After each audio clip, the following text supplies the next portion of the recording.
Hello friends, welcome back to my channel. আমি নিবেদিতা আর তোমরা দেখছো নিবেদিতাস ব্লগ চ্যানেল। তো আজকে আমি ফার্স্ট টাইম ডিমের কারি রান্না করেছি। মানে রান্নাঘরে ঢুকি বা টুকটাক রান্না করি, সেরকম বেশি কিছু রান্না করতে পারি না। বাট আজকে মনে সাহস নিয়ে একেবারে ডিমের কারিটা রান্না করেছিলাম।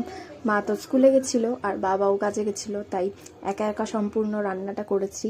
প্রথমে ভয় লাগছিল একটু যে কেমন কি হবে, নষ্ট করে ফেলবো নাকি। তারপরে বাট ঠাকুরের দয়ায় একেবারে ভালো রান্না করেছি আর সবাই খেয়ে বলেছে যথেষ্ট টেস্টিও হয়েছিল।